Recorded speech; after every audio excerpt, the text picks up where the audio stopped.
Hello, and welcome back to our video series, Observing a Holy Lent. In this week's video, I'm going to speak about the spiritual practice of almsgiving.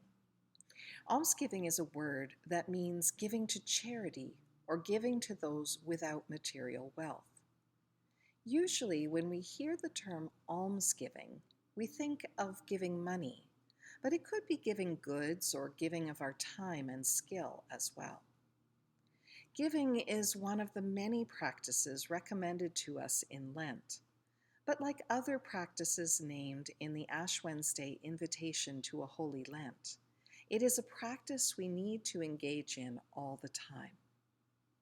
Lent provides a time to renew our commitment to doing the things we should be doing year-round as Christians.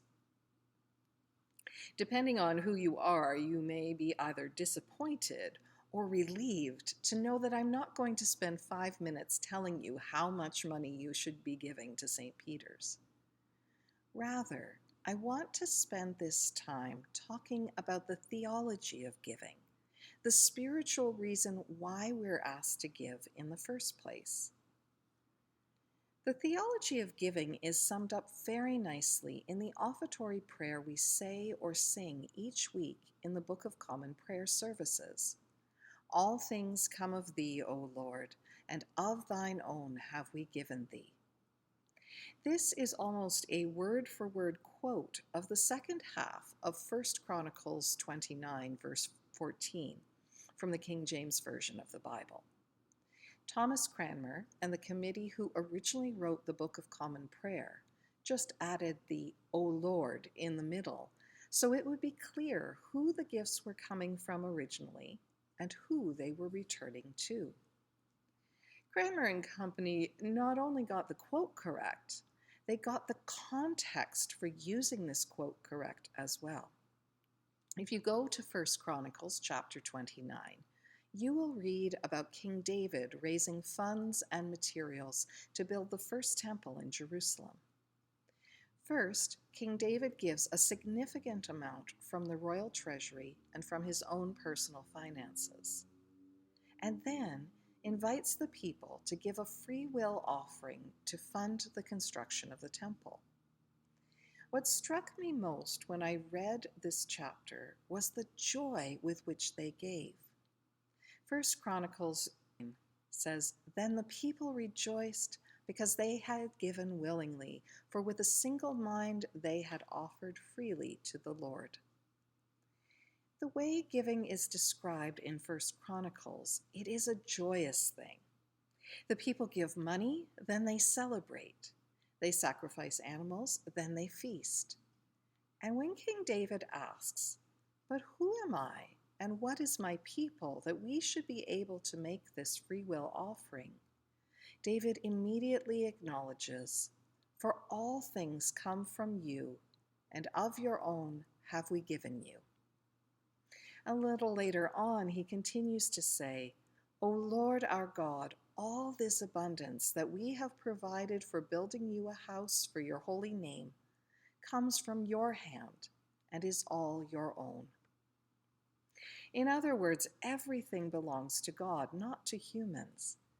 Everything we have has been given by God to enjoy for a time, but we do not possess it, and we are giving back to God what God has given to us. Moreover, the gifts were given to all, so that if we share the gifts, we will all have enough. One finds a similar theology in indigenous spiritualities, that everything is a gift of the Creator who made the land, the water, the sky, the plants, and the animals, as well as the human beings. All of this, including human beings, is creation. We do not own any of it. We are to treat all of creation with respect and care because it is a gift of the one who made it. We are not to hoard it, nor hold on to it possessively to use only for ourselves and our own pleasure. The gifts of God are meant to be shared so that all may have life and have it abundantly. Jesus speaks many times in the Gospels about our attitude towards money and goods. Many times he warns those who have wealth, either in the form of money or goods, that their possessiveness of it hinders their relationship with God and with others. Their possessiveness of wealth makes it hard for them to follow him and to walk in the way God intends.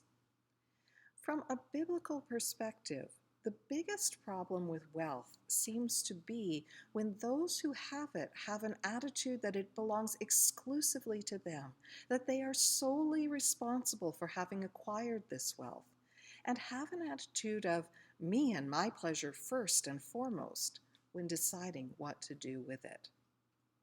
It is an attitude of possessiveness rather than a recognition of where the wealth comes from in the first place. Possessiveness makes it hard to part with any of it. Almsgiving, with a recognition that all things come from God and that never belong to us and we give back to God from this gift, is a way to shed this possessiveness around goods and money, and it leads to a feeling of joy in giving. Now, here is the tricky part. I'm supposed to answer the question, how will I observe a holy Lent through almsgiving? First of all, the gospel assigned for Ash Wednesday tells us that when it comes to giving, the right hand shouldn't know what the left is doing. But I also realize that what I need to be most aware of is my attitude toward giving. Steeped as I am in individualistic settler descendant culture, shedding attitudes of ownership and possessiveness is something I continue to work on. It is an unconscious bias that I'm working to become more conscious of.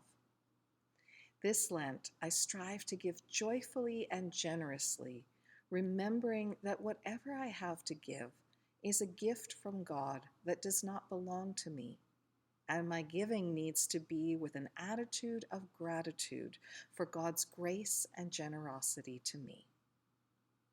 How will you observe a holy Lent through almsgiving?